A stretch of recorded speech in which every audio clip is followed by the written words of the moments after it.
Hey guys, how you doing? Hey Travis, how you doing? Doing well. Great to see you. Great to see all three of you. Like, Yes. Good to see everybody. Nice to Yeah. see you guys. This is definitely international, continental, the whole bit, right? So, Michael, you're in LA or part of California you in?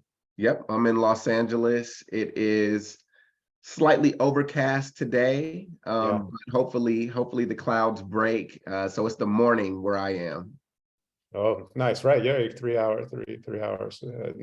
Navar, you're down in Miami. yes, down in sunny Miami, on the beach. Just hit the afternoon here, so I'm loving the weather. Looking forward to the day. Yeah, looking forward to talking about the Miami market with you during this thing because it's really interesting part of your business plan. So super into learning more about that and as we get into it. And Pato, speaking of beautiful, you're calling it from Buenos Aires, Argentina. That's correct. Spring is around the corner, but today is a pretty chilly day. I'm actually wearing a sweater. So, we still have a few weeks to go until we get the really nice weather down here. Right. Yeah. Well, right. Technically, right.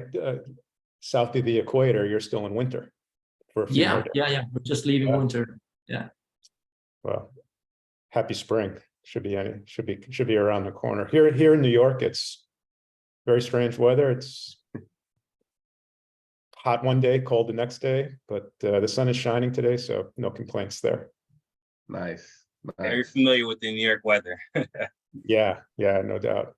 I moved from New York City to Miami, so lived there for about 3 years. What part of New York were you living in? Harlem, actually. Oh, nice. Very nice. I went to college in Harlem, so I You know did? it. Okay. I know it well. Columbia? Yep, 6 years there. So undergrad and grad. So awesome.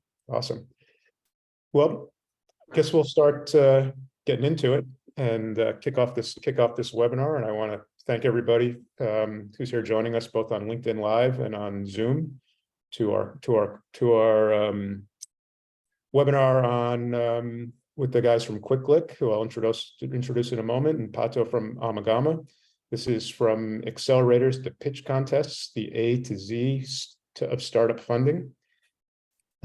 These guys who I've known for about a year now at Quikliq, Navar and Michael, are incredible entrepreneurs. They've been through the whole process from having an idea, getting into an accelerator, and launching a successful product. And like all entrepreneurs are still always raising money, always looking for additional funding, even as they grow. And they've tapped into something really special in pitch contests, which I know a lot of my fellow founders and entrepreneurs have all kinds of feelings about. What they say is, some people would rather die than speak live in front of people. And but I've seen some of the videos and some of the performances, and Michael's doing a great job of getting out of his comfort zone and raising some money for the company while doing it. So let's introduce our panelists. We have Navar, who's the CEO of Quikliq and one of the co-founders. We have Michael, who's the president of Quikliq and co-founder and a few other titles, I think. And Pato, who's a product owner at Amalgama, who works with startups and entrepreneurs and founders like Quikliq for the company, but also has had a few startups himself and is an entrepreneur, which is a big part of what he brings to our clients, but also to this conversation.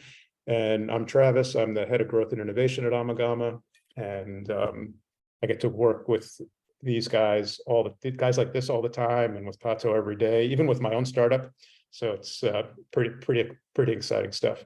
So I just start with an opener, and Navar, I'll go to you first. If you could just sort of give us a little introduction about you and your background, and tell us a little bit about that moment when you realized like Quikliq wasn't getting off the ground without funding, and what you needed to do about it.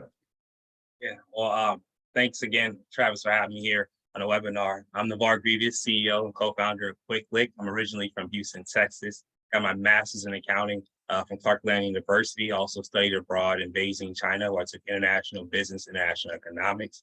I'm a member of Kappa Alpha Psi. And right after graduation from Clark University, I worked for Deloitte as a full-time auditor, then made the transition into finance recruiting, where I placed from staff level all the way up to CFO level in Fortune 500, Fortune 100 companies. In 2018, alcohol delivery became legal. That's when we started Quikliq, and in 2020, I became full-time with Quikliq and haven't looked back. When we talk about when did I know Quikliq, was that moment? Well, it was really during the pandemic. Like I said, we started Quikliq in 2018, essentially. Well, we didn't become operational until 2020 during the pandemic, and that's when we realized that the voids within the customers and the business for the liquor industry, the liquor stores, was really, prominent for us, and it really put a stamp on our business model. During the pandemic, liquor stores, small mom and pop liquor stores, these are liquor stores you see on every corner with no website, no social media, no phone number. Well, during the pandemic, nobody was walking into these stores, and these mom and pops make most of their revenue from foot traffic. And the customers, they typically walk into these stores and will buy liquor. Well, during the pandemic, they couldn't go into these stores. Everybody had to be isolated. Well, this is when Quikliq arrived, and this is when our business model really became stamped, because we've proved to the small mom and pops that they can survive during the pandemic, that we can leverage our platform, that they can still sell their inventory that was collecting dust during the pandemic, and that these customers can still have their bottles delivered, to their doorstep in 45 minutes or less. We actually had testimonies from liquor store employees that we partnered with during the pandemic that told us if it wasn't for Quikliq, they wouldn't have employment, they wouldn't survive. So it just really, put a stamp on what we were doing, and from there, it was all she wrote. Amazing. And congrats. Appreciate Michael, anything you want to, please introduce yourself and anything you want to add to, the origin story that Navar shared with us. Absolutely. No, Navar has eloquently stated Quikliq's early days, and as you can see, it's not his first rodeo in telling that story, but I'm so glad to be here. Thank you for having me on this platform. I absolutely love what Amalgama is doing, and glad to be here with you gentlemen today. My name is Michael Piles. I am a co-founder, president, and chief strategy officer for Quikliq. I'm originally from Los Angeles, California. I also graduated from Clark University, where I met Navar and pledged my fraternity with Navar, and we really established our friendship. I got my degree in international business and supply chain management. After college, I went on to cut my teeth in the corporate world. So I got my start working for Target Corporation. There, I was a business analyst and an assistant buyer in the household commodities division.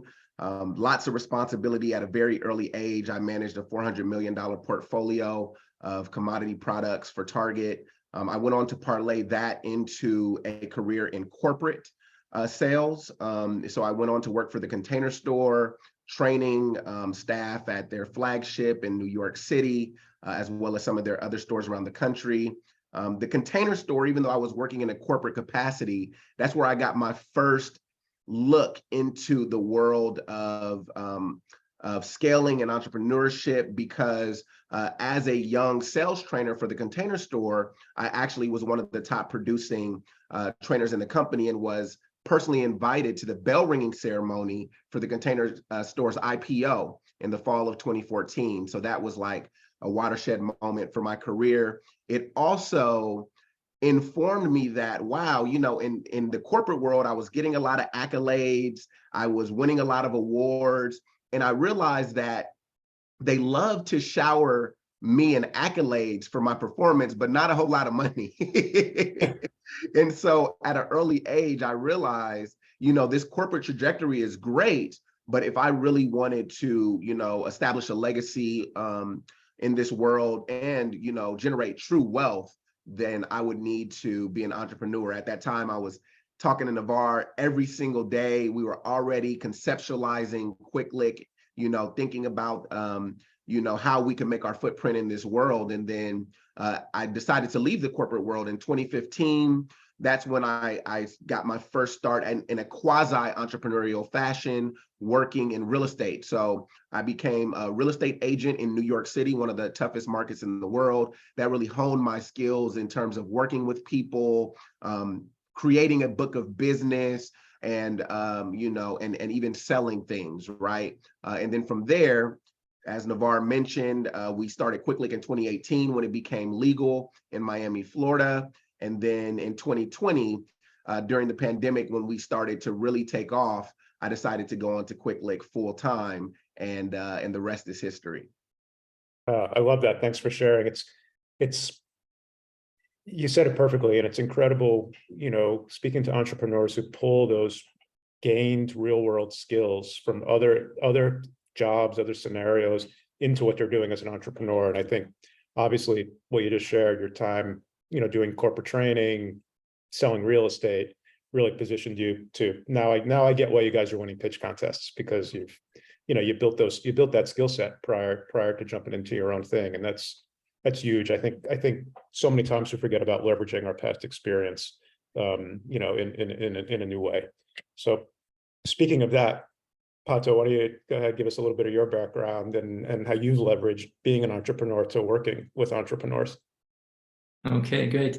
So I live in Buenos Aires right now, but I'm not originally from here. I was born in London in the UK, and I lived there until I was 5, just family stuff.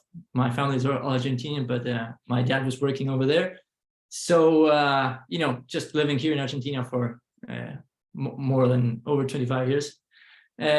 Almost 30 right now, so it's been a long journey. So I've studied industrial engineering, and for as long as I can remember, I know that I've always wanted to do projects, to build stuff, and I completely understand what Mike Hill was telling about accolades and the rewards the corporate world gives you for your performance. And I was kind of like very early on just thinking, hey, I want something different. So I've always been trying to build stuff, to create new projects in any line of, be it professional work or be it more like hobbies. I've built a couple of my own startups, yet to find a degree of success that would make me happy with that. But very interesting experience nonetheless. And so I've been leveraging on that experience to try to really get into our customers' boots and try to, just relax. This is a process. It's all good. Everything's gonna be okay. So I just try to bring them back to the part of the entrepreneurial journey that's actually enjoyable. We always focus on the challenges and on the difficulties, but there's so much that you can learn from at the very least, and also you can actually enjoy. I still remember my first sale from my previous startup, and I actually remember her very well, and all of the conversations that we had, and the feeling that I had with my co-founder. We were sitting next to each other at a cafe, working in 40 degrees Celsius on a Sunday, and it was absolutely magical.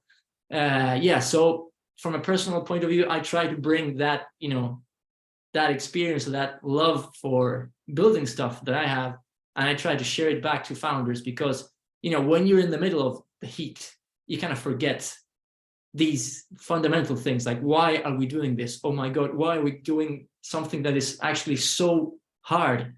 Well, you do it because you love it, and it's important to just remember that and live up to that. Yeah, passion, right? Yeah. Passion. And 100-degree weather, right, for you and your co-founder doesn't. And I remember perfectly the condition of the cafe we were working at was off. It wasn't working, so we were just. Of course, yeah. Those are the stories, right? Those are the stories that all entrepreneurs have and love to tell. Sort of as where we began and where we are today. So thanks for sharing that. I want to bring us back to the nature of our webinar, coming back to funding.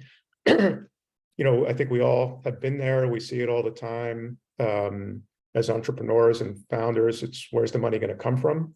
Every now and then, we're really lucky to have our own funds to get things started. Maybe in the case of all of us who are have a software component to our businesses, to be able to build a prototype and go out there and raise some more funds. And that changes and evolves over time as the businesses grow, or what we thought was an initial fundraising strategy turns out to not necessarily be the best strategy. So Navarre, I'll go with you with that. I mean, in the initial stages, what was your concept or stance on funding for getting Quikliq off the ground, and how has that changed over time as you've been in business now for a bit? It's funny, and I laugh when you talk about funding with Quikliq, because I would say prior to starting Quikliq in his journey, I didn't know too much of anything about funding, and really I didn't know that building a business, you have investors, institutional funds that help build your business by investing, help you raise capital. I didn't know anything about it, but the journey of Quikliq is truly a testament to consistency and doing what's needed to get done every day, because that's what we were doing. It wasn't until our lead investor now, Dominique Fines, who was the first former Black executive at a Y Combinator, reached out to us and made an investment in Quikliq. And when she made an investment in Quikliq, she pretty much told us, do you want to be a small business or a startup? And, we really didn't understand that concept and really didn't know what it meant. But we came back, did our research, and realized that, from the founders level, that, we wanted to be a startup. And, with being a startup is raising capital and scaling the company as fast as possible. And we realized that, it's a saying, if you want to go fast, go alone. If you want to go far, go together. And that's really, what Quikliq was about. And we decided from that moment on that we was going to raise capital to grow this company as fast as possible. But this journey really taught us about funding, and really just a testament to us doing, consistently work on Quikliq. Yeah, I love that question around, do you want to be a startup or a small business? I think that's a great takeaway for anyone on this webinar to really, be asking themselves that question at any stage. You have to have those pivotal moments of reflection where that question definitely needs to be answered and addressed.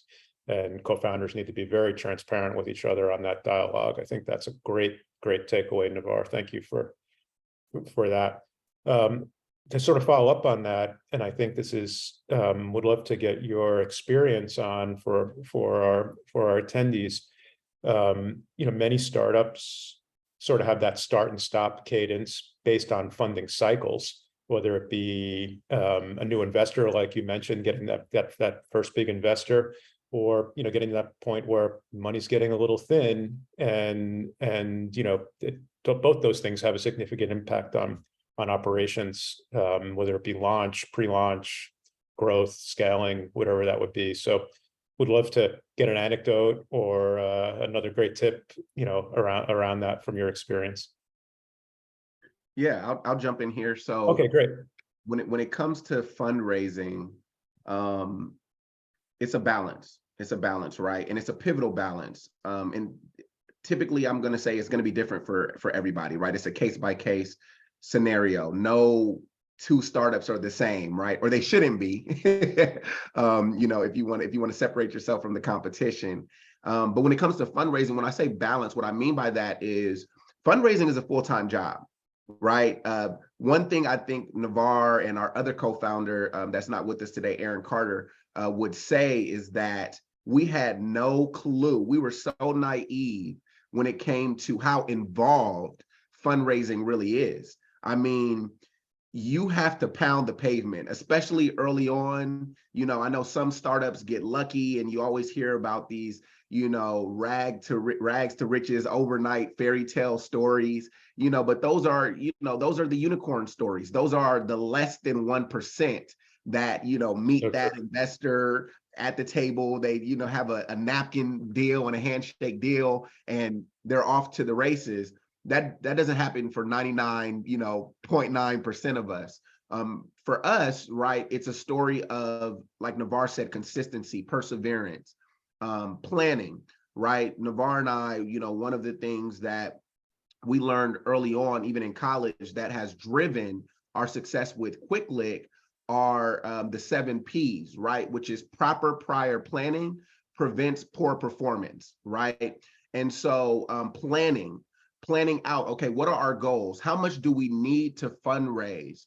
Being proactive in terms of putting things down on paper, establishing a goal, and then saying, okay, now that we know what we want, how are we going to execute on that? Because I can tell you, Travis and Pato, I'm sure you know this as well from your experiences in startups, when you start a fundraising campaign, it takes you out of the day-to-day operations of your business. Yeah. So I'm going to go back to that balance, because this is a quintessential consideration when you're thinking about fundraising. Yes, we need this money in order to scale the company or help out with operational expenses or whatever. But at the same time, we have a company we have to run, So a tip for the attendees, I'll say, is start off with your preparation. Make sure you have a game plan written down. If you fail to plan, you plan to fail, right? That's a real idea and concept. So that's the first thing I would say. And then the second thing I would say that I think is very important is to have a timeline, right? I think when Navar and I and our team first got into fundraising, it was like, okay, we set our goals, we knew how much we needed, but because we didn't realize how fundraising actually worked and how time intensive it was, I think it took us a little bit longer, right, to get there than we expected, because it was a lot of learnings along the way. So set a goal for yourself. Say, okay, 2 months, we're going to do a 2-month sprint or a 30-day sprint, because that's going to motivate you to get after it every single day, follow up, hit the ground running and get to your goal, versus just leaving it open-ended, which we've seen folks, fundraising for 6 months, 8 months, and that can be detrimental to the progress of the actual business itself. Yeah, that's another great tip. And I love the idea of sprints, right? We work in software development in sprints to launch new features in order to maintain focus and to, hit some key metrics and feel like we're accomplishing things and actually accomplishing things. And I think that's really great point. And I think we have to keep in mind that, yes, you can't move forward without fundraising, but if all you're focusing on is fundraising, you're not moving forward. So that's great tip. I want to sort of follow up on a bit of what you were saying, Michael. I know from knowing the two of you that, like most startups, you began with friends and family round of investment to get yourselves off the ground. Speak to a lot of entrepreneurs who struggle with the concept of friends and family. Sometimes it feels kind of awkward to even ask. Sometimes it feels very awkward. Are they just going to lose their money? What challenges and learnings from raising? I know you guys did a pretty nice raise on friends and family. That you learned from that you could share with some of our attendees. Absolutely. I'll start off, Navar. I'll go quick and then I'll pass it to you. Listen, we could do this whole webinar on our takeaways from friends and family funding. Sure. We've had a very successful friends and family raise. We've been able to raise over $250,000, which we're extremely proud of. That's nothing to sneeze at, as they say, especially when you're talking about leveraging your network, right? So one thing I'll tell everybody is that your network is truly your net worth, especially when you're starting off, right? There's nothing like having that warm market, right? That warm community to be able to go to and say, hey, this is my idea. This is what we have going on. Can you support this? And another thing I'll say before I get into some of the key takeaways is, when you think of your network, I think all too often, Travis, people think of dollars and cents. They think of who can invest monetarily. But there is a lot of merit that can be attributed to the brain trust of your network, to resources that are non-monetary, right? Navar and I have been able to tap in for introductions, for staff positions that are open. We've been able to, establish a great community of thought partners, right? That we can bounce ideas off of and say, hey, this is how we're iterating. This is what we're looking at doing, and getting that feedback from some folks that, have been there, done that, as they say. So it's not always monetary when you're thinking about investments. Okay, so I just wanted to put that out there. Now, in terms of our friends and family funding, man, a roller coaster ride would be a soft way to put it. If I was to illustrate, the type of journey it is. And, fundraising teaches you a lot about people, people they'll tell you one thing, they'll be hot on the idea. I'm investing $100,000. I love this.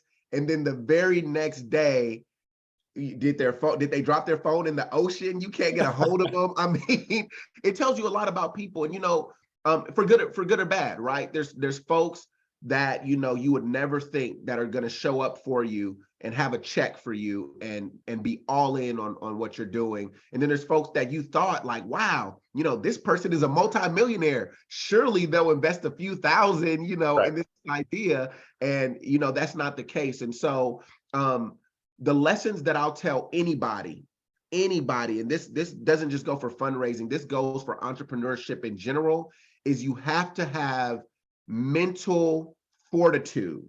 You have to have an internal strength and perseverance to say, even when you get knocked down, you're going to get back up. Because what often happens, Travis, and then I'll pass it on to my partner Navar here, is that you are going to get knocked down 99 times, but it's that 100th time that is going to come through for you, and that's going to be the game changer in whatever you're looking to do. So perseverance, fortitude, and stay even keeled throughout the process. Yeah, that resiliency, right? That's what it's all about. And Navar, I'll go over to you, but just even the reps of telling your story, getting that feedback in a safe place from friends and family is just as valuable as the investment, because you can iterate, change, make adjustments, be able to, sit and say, what could we have done different? What could we have done better? I always love to ask when I was doing friends and family, asking, what am I not telling you that you needed to hear? I love that. That's cool. Yeah. So Navar, I'll throw it over to you to add to that. No, I was just going to say, Michael pretty much, hit the nail on the head. I mean, Quikliq, we've grown from the relationships that we established through this journey. The only thing I would say as far as the takeaway with just fundraising and family and friends is that it takes money to make money. What I mean by that is, not knowing that in order to raise money, you're going to have to put aside a budget, for that money. When it comes to family and friends, you still have accreditation, safe agreement, convertible notes, certain type of agreements that you have to pay lawyer fees, for them to administrate and for them to, to get to the finish line. Then when you talk about crowdfunding, you have a Form C that you might have to fill out. You have marketing that you have to, account for. So it's important to put aside a budget or to have a budget, because in order to make money, you got to have money. Money begets money. So I would just say that pointer, for anybody in the startup space, because we was kind of blindsided, not knowing, you're saying, hey, we're going to go into this crowdfunding, not realizing that, hey, we need an attorney to, really go over this Form C. We really need to put aside, a marketing budget to really get this campaign launched so that people can, invest and see the vision of Quikliq. And it's the same thing when it comes to family and friends and any investment. It's going to take money to make money. Yeah, no question. I think that's a good point about, it's like buying a home, talking about being in real estate. You've got to put aside money for the fees associated, right? For the lawyers, for the accountant, for, maybe you can do your own cap table, maybe you can't, or about convertible notes, or you don't, right? And those are things that's a great point. You need to put money aside for those things. Going those alone is not easy.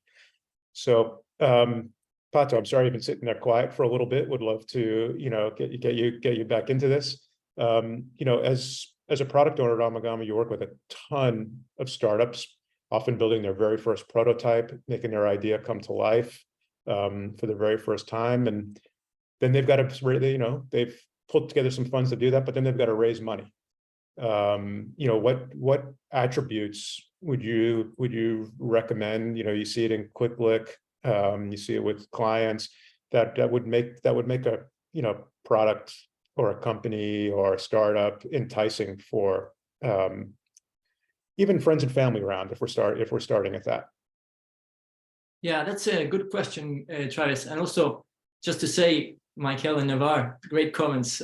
Was very, I was nodding along every time you were saying stuff. Was really interesting. But getting back to your question, well, I believe this.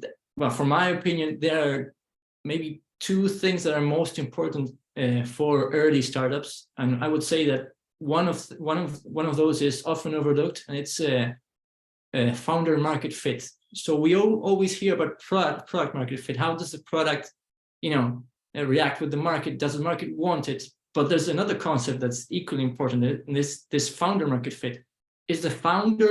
Are the founding team willing to, just stake it all, give it all up, do the work and commit for the project for, I don't know, 5-10 years? Are they ready to go down the rabbit hole and just really focus on the people and that they're serving, and provide a solution that is 10 times better than the existing ones, or maybe even create a whole new market? So that's kind of the first issue that comes to mind.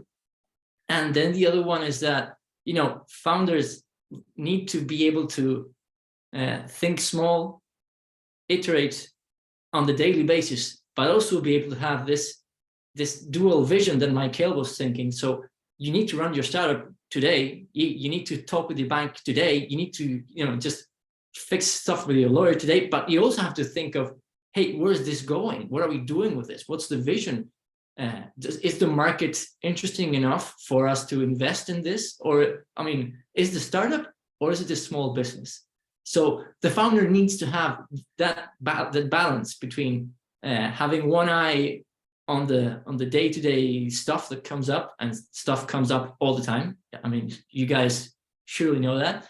But also be able to, have a vision, and that vision to be able to become a reality with a solid market, and also be able to articulate that vision and explain it, so that people can, just, hey, I see where you're going with this. This looks like a good idea. I would invest money into this.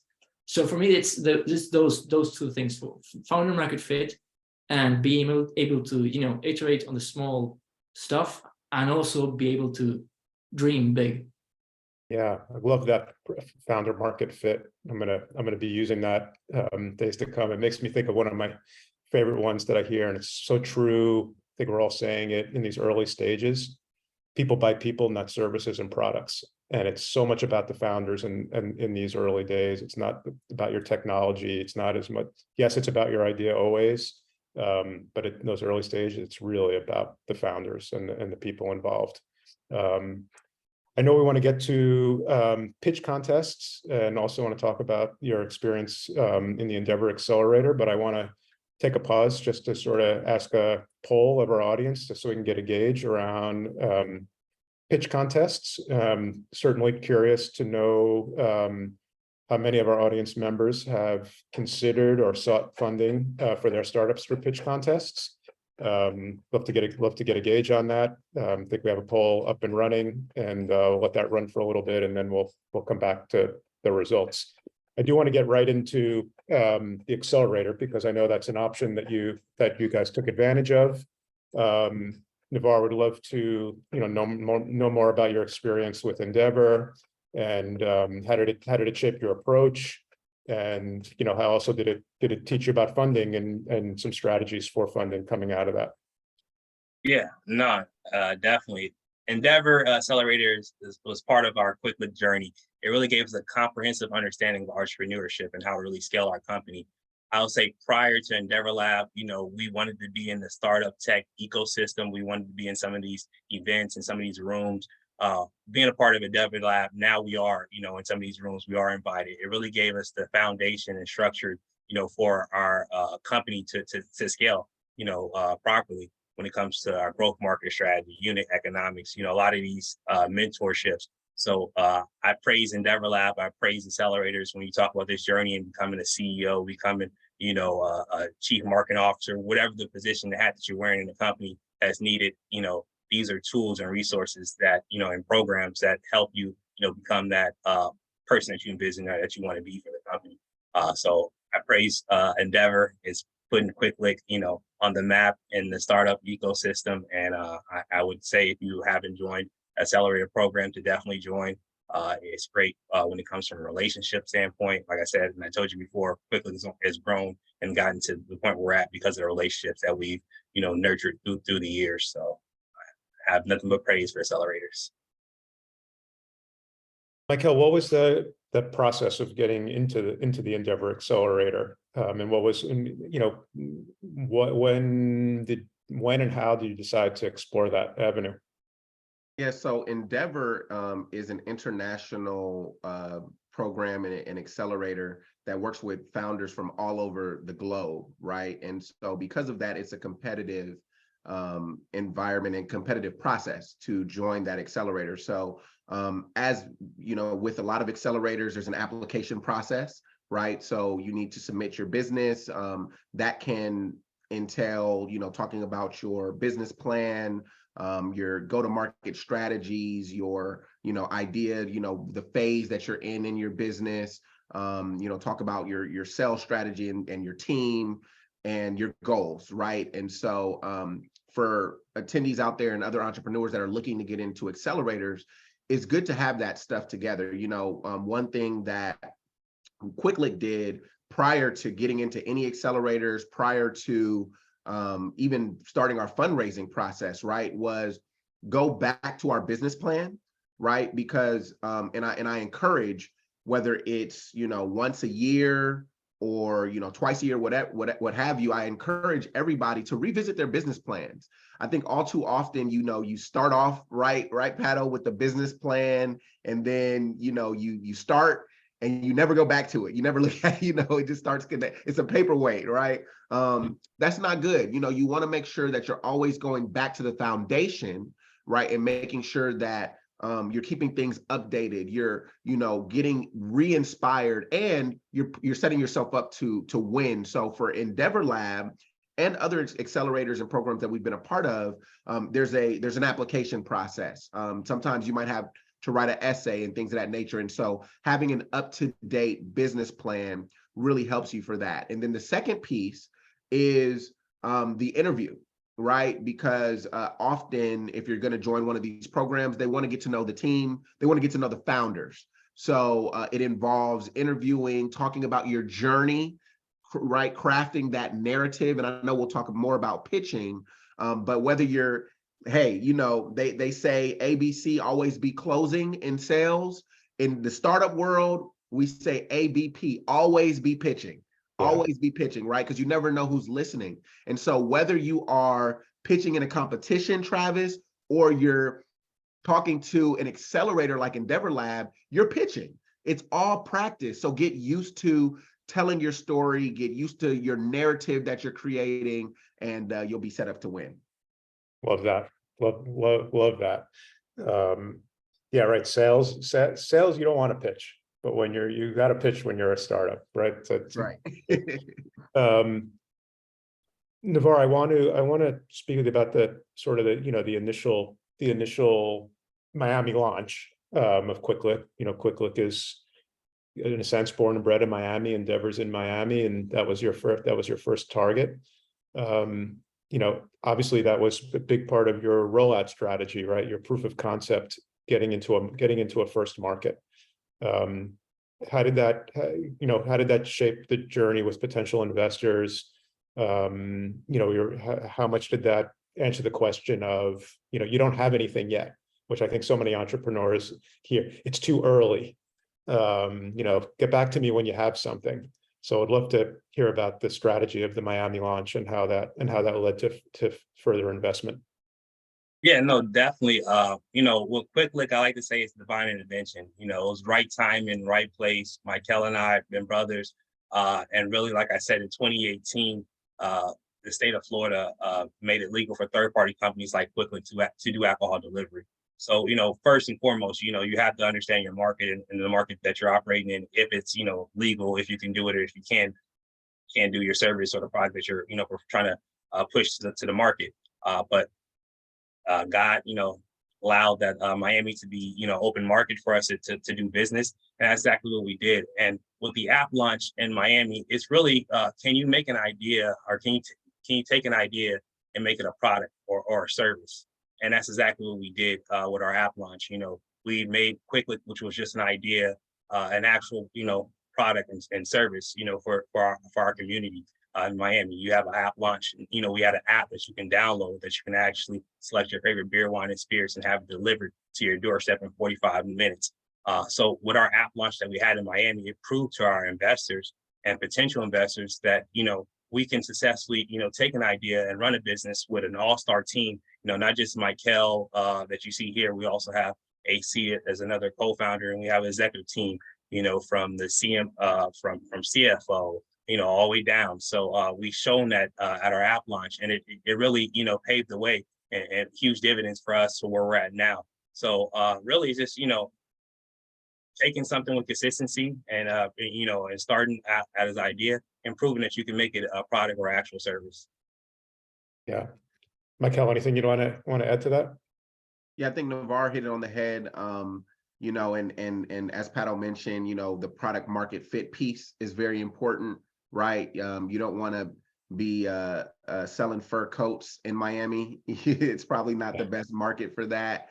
But at the same time, you have to think about, your niche, right? You have to think about competitive differentiation. So you might not want to sell fur coats in Miami. Maybe you want to sell swim trunks, but is that market oversaturated? And so for us, what we realized with Quikliq is that 2018, it became legal to operate as a third-party alcohol delivery service in Miami. We could get first movers advantage, right, that way, to throw out a business school concept. And it really worked for us. We were able to get in that market early pioneer the space, and we've been able to do really, really well, and we've started to expand into different regions and territories as well. Great, fantastic. Pato, I want to sort of end the segment with you. Kind of a two-part question. Based on who you're working with and your own experience, what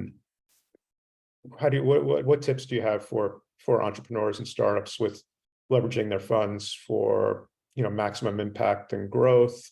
And if you could share some of the pitfalls that you see, or some of the mistakes that you see a lot of founders make, or that you maybe have made, and how they could be avoided. Okay, so in Amalgama, we focus always on building best-in-class products. So there's a big part of building a product that is about iteration, testing stuff out, talking with people. So if a startup raises funds and doesn't dedicate most of their funds into that process, if they're not in the growth stage, then something is kind of off. As a startup, you should be focusing 24/7 and how can I understand the needs that my customers aren't saying to me? How can I get into their minds and really understand what they actually need before they are even aware of that? And then just building a solution that helps them get that value that they want but aren't aware that they do need. So that's kind of like the first thing that I would say, like the maximum impact of every dollar you spend it on products, spend it on talking to customers, spend it on understanding what they need, and spend it on building something that's actually useful for them. You mentioned, one of you guys mentioned YC a couple of minutes ago, and they have a great motto that I personally love, that it's just build something that people want. So just focus on that. It's if you're going down that road, you have that just kind of mantra in your head, then you should get somewhere. I mean, at least you're going to learn a lot about a very specific set of people. So at least that's knowledge that you can then apply to another startup if it doesn't go right. But if it does go right, you just have something that's super interesting, and maybe have the potential, to scale up very quickly. And the other thing that for me is very interesting, especially in these early stage startups, I guess that you, Travis, mentioned it also, and it's people by people. So lots of founders just get caught up in the whole vision stuff and, hey, where are we going? But you still have to be present in the day-to-day operation. You have to have your hands in the machine. You need to talk with your customers. Obviously, not everybody. You don't have to answer every time somebody has a complaint on your app. You don't have to personally go and tell them, hey, here's our facts. No, but just go the extra mile and try to leave time and to have, so that you as a founder can dedicate time to getting these conversations with your users. So you have to So you have to hire people or services or whatever to just, clean off your schedule, do that so you can continue focus on the people that you're serving and the product you're building. That's really the reason why you're actually getting up in the morning every day, right? And just talking with the team, and that's actually the reason why you actually went and raised funds. So it's all kind of like you have to go down the rabbit hole. So those are the two things that to me sound more interesting, where to invest your money. And as to pitfalls, well, it's happened to me personally. That I got caught up with the whole startup, raise funds, and I got distracted from my own product for doing that. So that's one of the things that I would say about from my personal experience. But there is also another thing, and it's kind of like there seems to be in the ecosystem some kind of like a hangover from the corporate world where you get accolades. So yeah, I got an investment from this and that, and that's like my accomplishment. That's my little pat on the back that, hey, you did good, kid. And it's not about that, and potentially many founders may get caught up in that game and just feel like, hey, we raised money, we made it. No, you haven't. The whole point of getting the money is just to, reinvest it in the business, and so that you can get back into the business and go back into the fray, once more into the breach, dear friends, quoting an old play. But you just stay humble, keep it real, and focus on the people that you're serving. That's really why most of us, just get into the startup world. That's great. I mean, we could have hours of a masterclass or a mastermind on these topics, and I want to get us to the pitch contest, which is what we promised to deliver. But to what you were saying, to what all of you were saying, and I'm gonna maybe embarrass you a little bit, Navar, but I've known Navar for a good while now, and one of the things I always hear him say when he talks about who he is, he says, and then I went full time at Quikliq, and he has a big smile on his face. And it's just like that moment is, I can see, and everyone can sense how super important that moment was for him. And I'm sorry if that's embarrassing, but I always love that you say, and I went full time with Quikliq, which is just great. It's just great. I appreciate it. No, it gave me the peace of mind. Like I said, I worked in corporate America, the 9 to 5, and Monday through Friday, and then coming Sunday where your stomach gets tight because you got to go through that Monday to Friday grind. When I became full-time with Quikliq, yes, it's stressful. We have certain days where, it's more intense than others, but I wouldn't trade it for the world. I've been in corporate America. I've been, independent contractor. I've been a lot of everything you can think of, but to work full-time for, the company that I'm building, I couldn't ask for a better dream. Yeah, it's great. I love it. Well, let's go to this pitch contest. I appreciate you guys willing to share this this clip from what was a successful live pitch. Michael, you're the talent in the pitch, so why don't you tell us a little bit about what it was, who it was for, the format, and well, let's have a little spoiler alert, and you can let people know how much money you won, because you did win that competition. Absolutely. So this pitch that we're getting ready to see was hosted at the Black Enterprise Disruptor Summit in Atlanta, Georgia. Essentially, this used to be, so Black Enterprise Magazine is a very notable media publication across omni-channels. They have their digital magazine, big social media presence. They do a lot with entrepreneurs and media figures, and have a lot of journalistic initiatives as well. And so Black Enterprise, they used to have what was called the Entrepreneurship Summit, I believe, for a number of years, up until the pandemic. And when the pandemic hit, folks weren't going to these conferences, right? Because everybody was sheltering in place and doing all those things. And so they shut it down. Well, this year, they decided to reinvent the Entrepreneur Summit as the Disruptor Summit. And this was the first year they did this. The whole, ethos behind the event was to really galvanize the entrepreneurial community, bring together entrepreneurs, investors, folks that wanted to be entrepreneurs, so folks that have big ideas, and bring them all together for a weekend conference in order to talk about all these great things happening in the entrepreneurial zeitgeist, if you will. Well, they decided to have this pitch competition where this was sponsored by the Hyatt Hotels as well as Nationwide Insurance. Number one prize was $15,000. Second prize was $10,000. Third prize was $5,000. I'm proud to say that Quikliq got first place in this pitch competition.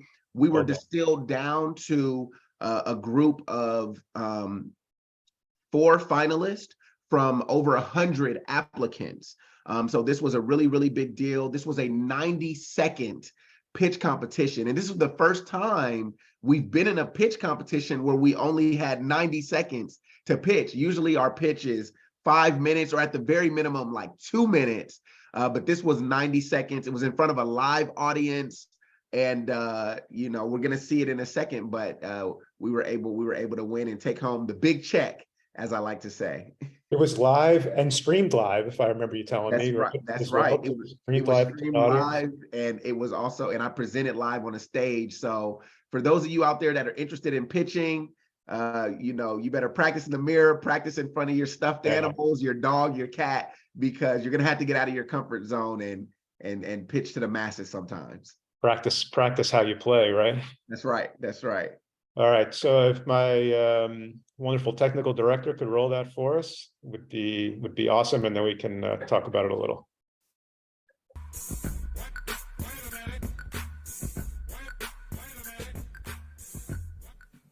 Sing. Good afternoon. My name is Michael Piles, the president and co-founder of Quikliq. I am proud to say that Quikliq is the first Black-owned digital marketplace and SaaS platform for beer, wine, and spirits. We're the only platform of our kind that's dedicated to helping mom-and-pop liquor stores and minority-owned brands stay in business in today's ever-evolving retail landscape. I'm sure you won't be surprised to hear that the U.S. alcohol industry is booming. It's a $250 billion industry and growing. But what is shocking is that despite the industry's growth, mom and pop stores are going out of business in record numbers because they can't keep up with the advancements of e-commerce. Equally alarming is that less than 1% of the industry's booming market share is accounted for amongst Black-owned brands. To call that disproportionate would be an understatement. Quikliq is looking to curtail these trends by providing small business owners with business management solutions and modern e-commerce. We are also helping the underrepresented brands amplify their platforms and amplify their reach through our online marketplace. The Quikliq mobile app is available right now on iOS and Android. And although we're still in beta, I am proud to say that we already have over 7,000 downloads. More importantly, we have generated to date over $300,000 in sales revenue to help Black-owned brands. Your time is up. Cheers to that. Dang. I hate being the Yeah, no stress, right? And one thing I want to say, Travis, is that at the beginning of that clip, you see me like the microphone wasn't on, but they started the time. And so actually I would have finished, I was on my last sentence, so I would have finished in time, but those are the sorts of unforeseen moments that occur during pitch competitions. Sometimes there will be technical issues. I've seen competitions, Travis, where you might have your pitch on a projector on a screen, but the projector goes out or the screen doesn't work. So you have to pitch anyway without the visual aid. So you have to be ready for anything and everything when it comes to pitching. But even though I got cut off at the end there, I was upset about that. We still walked home with the first place prize. Yeah, congrats. We'd love to, as always, we're going to run out of time, but I'd love to get any sort of words of advice or tips or tricks quickly that we could share with with our audience. That's why they're here. I know there were a couple questions in the chat. I will be happy to answer those directly. So if people could just leave their contact info, I'd be happy to do that. And if it's a question for Navar or Michael, I'll get that over to them, Pato as well. So let's talk a little bit about that. Let's dissect it a little bit. What kind of the components were and any kind of tips or tricks you might want to offer for anyone who's considering it. I see in our poll not many people have considered or I've thought about it. So it would be great to encourage them to look at this as a possibility.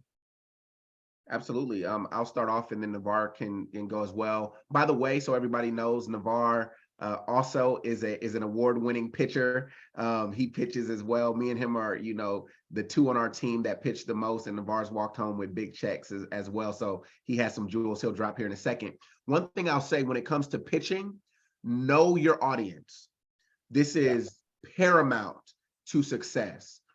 There are so many varieties of pitch competitions and forums that you'll be placed in when you're pitching your business. Sometimes you'll be pitching, if you're let's say, for example, you are a woman-owned business, right? So maybe it's a women's conference or a competition designed for women. That's important to know that your audience is, you're looking at a segment of the population, right?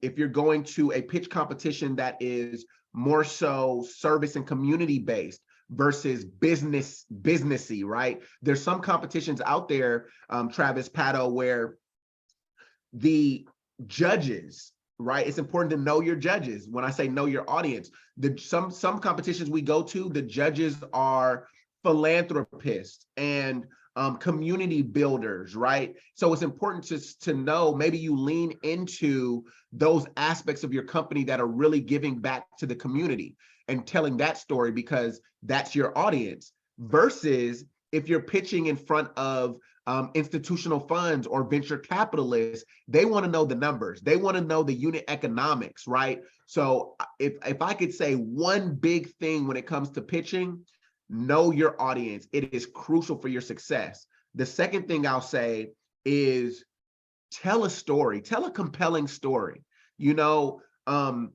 Hey, half of pitching is theater. It really is. We talked a lot today about the founder market fit and buying the person, not the product, right? What that all comes down to is, who are you? Who, not what does your product do? Okay, we get that. Give us a little bit of that, but who are you? What is this about? What's the mission? What's driving you? What's motivating you? Often that pulls at the heartstrings of pitch judges and investors and shareholders much more than I have this cool, gadget that will be able to make you X amount of money. We see that every day. People, when you're talking about pitching, they're looking for a true and visceral human connection. They need to, at the end of the day, they can parse through, the nuances of your business, but when you're in a pitch like this one, I had 90 seconds. Really, I had 87 seconds if I'm being technical. But you have a small window to capture someone's attention and buy-in, right? And you do that through a crafted story, through something that's going to resonate, not through, just pounding them over the head with dollars and cents. Navar? Yeah, Michael said a lot and pretty much hit the nail on the head with everything. I would say, in addition to that, it's kind of simple and it sounds easy, but follow the guidelines and rules. Like Michael said, that pitch was 90 seconds. I've seen, in pitch competitions where they forget whatever the time commitment or window it is and just go on with their pitch as if it was 5 minutes. You want to understand what the guidelines and rules. If it's 90-second pitch, you want to make sure that you can tell that compelling story that Michael was telling, and that what Michael was talking about in 90 seconds. If it's 5 minutes, you want to, change that story up to make it 5 minutes. So I've seen in pitch competitions where it sounds simple and it sounds easy, and they tell you the outline, the guidelines, and the rules of exactly what they want, what's the criteria, what you should include. If they tell you to include the competition slide or a marketing slide, you want to make sure you have it. You don't want to go into pitch competition and don't have, a marketing slide or a competition slide. So, it just sounds simple, but follow the guidelines and rules. And I would just say, just for me and just for anybody out there that's a founder that haven't, been pitching, and as they say, that's scared to pitch in front of the lights and on stage, that was me. I was definitely that person. I feel in person, and I'm personable. In person, I'm charismatic. I can talk your head off about everything under the sun.